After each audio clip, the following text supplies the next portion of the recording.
Now, doctor, in the course of that diagnosis, have you considered the concept of postpartum depression and or postpartum psychosis? Yes. And can you tell the jurors how that... First of all, I'm sorry. Can you tell the jurors how that factors into your diagnosis and opinion? yes, Ms. Clancy had a history of anxiety and difficulty with each of her children. It was minor with her first child, more significant with her second child, and on the occasion of Callan's birth, things went well for the first 3 months, but then Ms. Clancy became very anxious and depressed, and it took quite a toll on her. And I believe the jury has heard from various treaters, such as Dr. Tufts and Nurse Gelada and others, and her own anguish about how depressed she was, where she actually felt she couldn't function, her brain was damaged, she would never be the same. So she definitely met the definition of a major depression as well as this bipolar phenomenon. Now, with respect to the postpartum aspect, since Ms. Clancy's symptoms began within 3 months of Callan's birth, that would be considered a postpartum onset. Then, of course, she had considerable difficulty over the next 5 months, and at the time of the crime itself, on January 24, 2023, Ms. Clancy was frankly psychotic. So in that sense, she had a postpartum psychosis. It's actually not frequent to have a postpartum psychosis 8 months after a birth, but it does occasionally occur.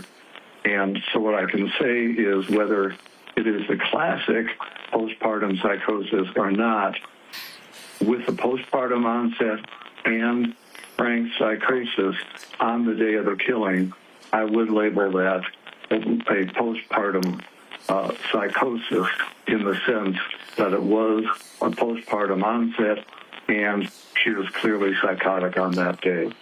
And doctor, when a person is psychotic or involved in having a psychosis, in your opinion, are they able to appear normal, quote unquote, communicate with people, drive a car, things of that nature?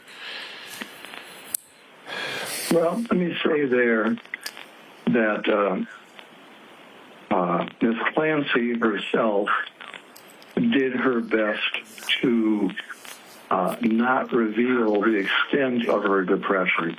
She was frank with members of her own family. Her sister, her mother-in-law were aware of how anguished and depressed she was. But with more casual friends, she tended not to show the extent of her depression. I'm not suggesting that she was, although psychosis can indeed wax and wane. For example, on the day of her crime, I'm not suggesting that she was frankly psychotic every minute. She was functioning.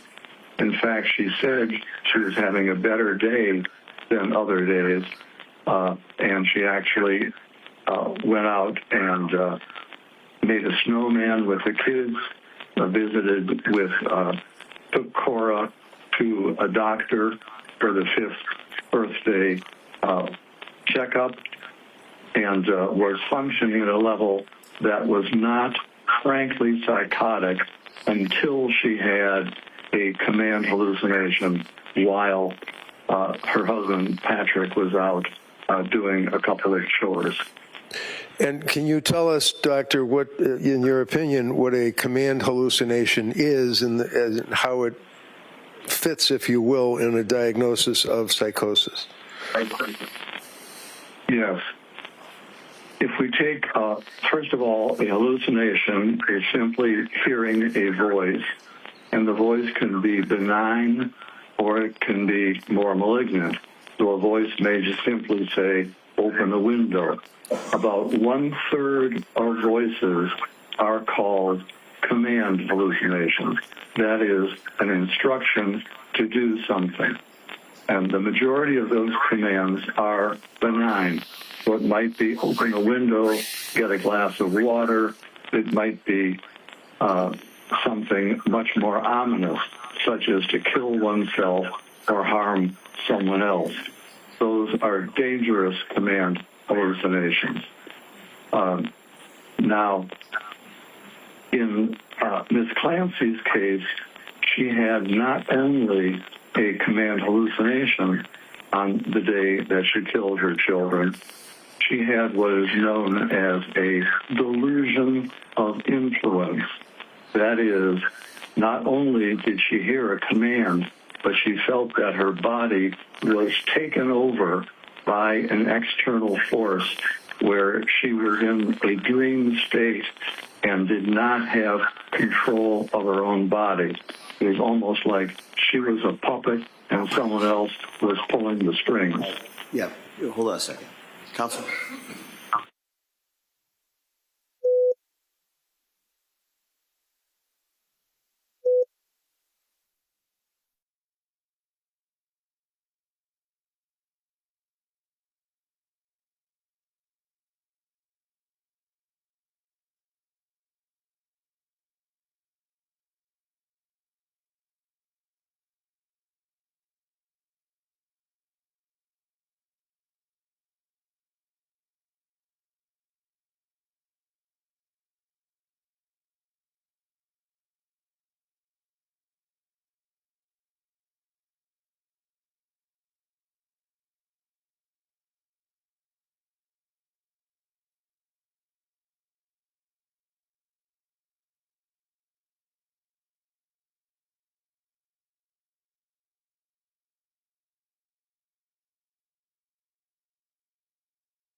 Members of the jury, I want to give you an instruction at this point. I'm going to go into this also a little bit later when I give you the full instructions at the end of the case. But you are not to consider the defendant's statements to any psychiatrist or psychologist as establishing the truth of any facts that are contained in that sentence, in those statements, all right? The defendant's statements to any psychiatrist or psychologist for purposes of evaluation cannot be considered by you as evidence of premeditation, extreme atrocity or cruelty, or specific intent to kill.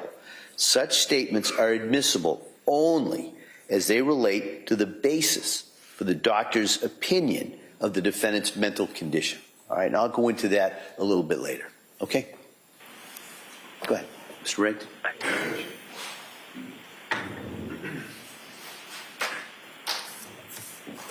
So, Doctor, to conclude, would you relate your opinion as it relates to the standard of a person being lacking criminal responsibility at the time of the commission of a crime in the Commonwealth of Massachusetts?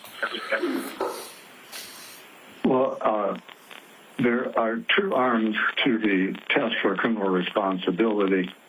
One has to do the defendant's ability to control their conduct, and the other has to do with their knowledge of the wrongfulness of their acts. I'd like to address each of those separately, if I may. Sure.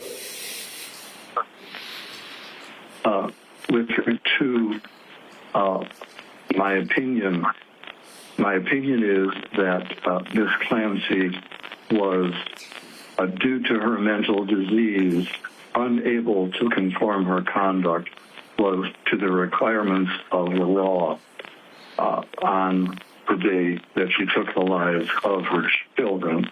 And let me give you the basis of that opinion. First of all, she was hearing a voice which was commanding her to engage in the killing behavior, and she did not feel any sense of control. She felt that she had to obey the instructions she was receiving. It was a matter where she was just following the command rather than being able to make any decision to do it or not. And, for example,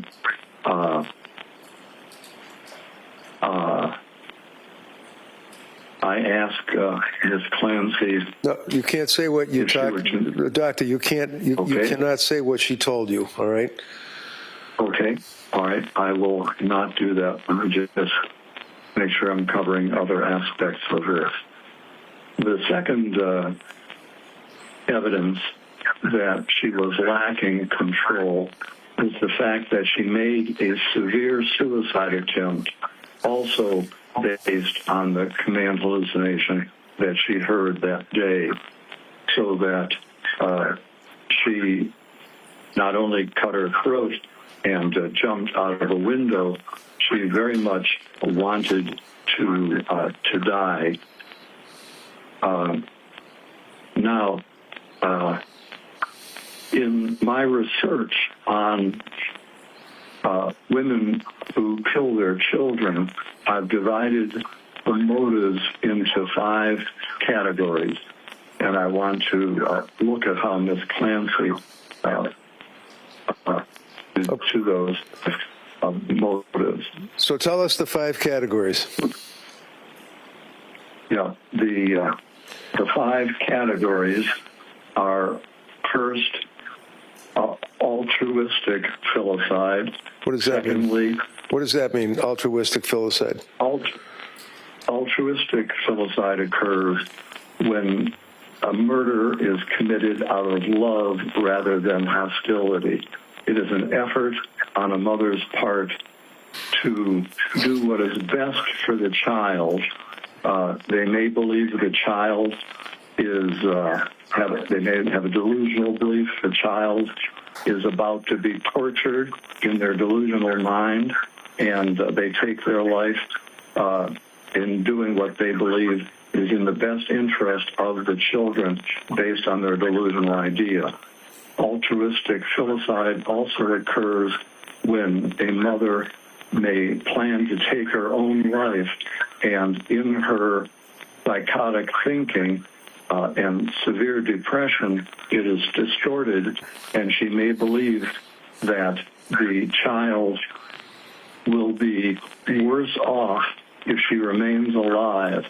So, for example, in Ms. Clancy's case, she believed that, as the jury has already heard, she was obsessional about caring for her children.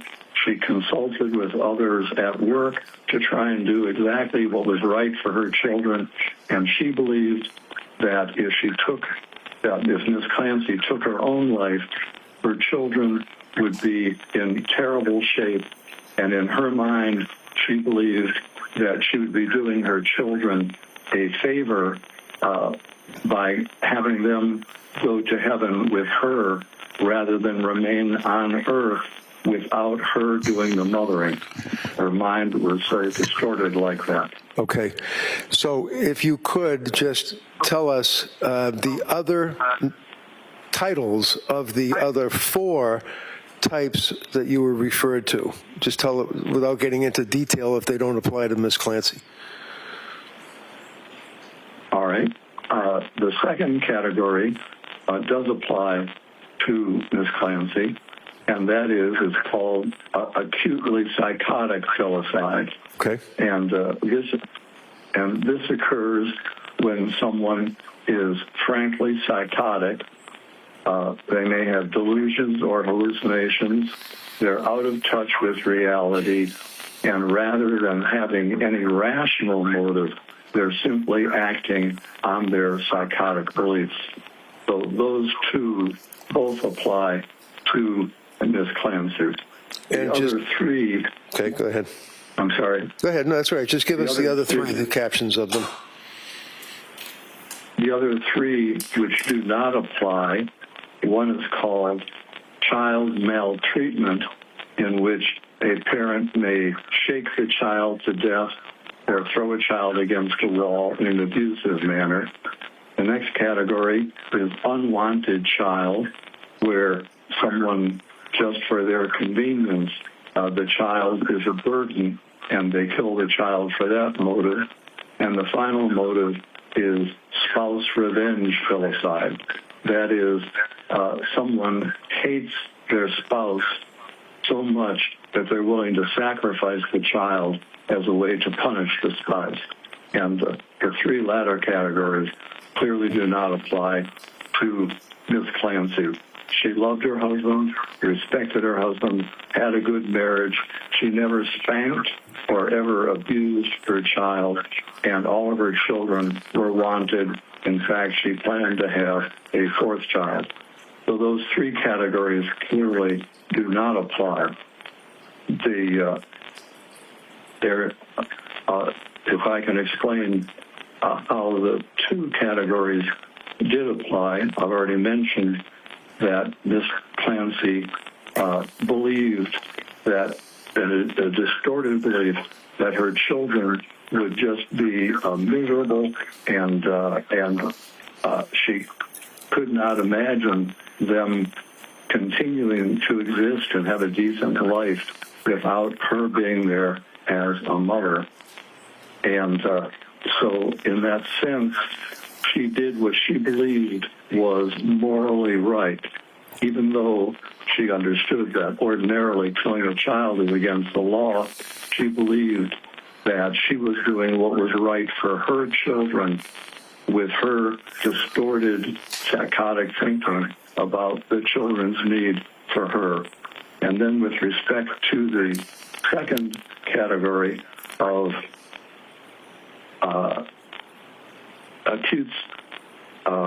acutely psychotic, Ms. Clancy was under the influence of a command hallucination and idea of influence, so that at that time, rather than the ability to make a rational decision, she was so in the grip of her psychotic command hallucination and idea of influence that she lacked the capacity to conform her conduct to the requirements of the law.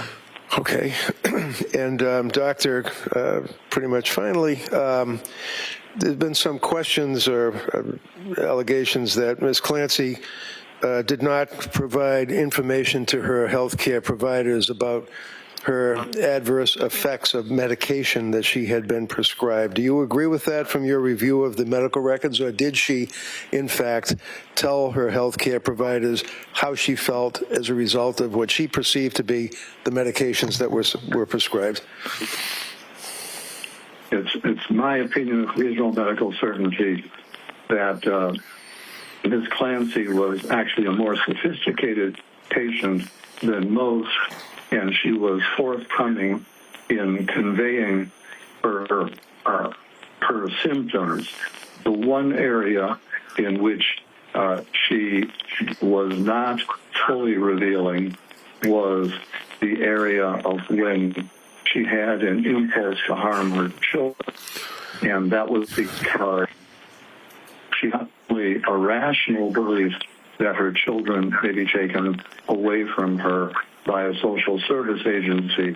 She had an irrational belief that if she even entered a medical hospital, that her would be taken away. So that is the one area in which she was not fully forthcoming.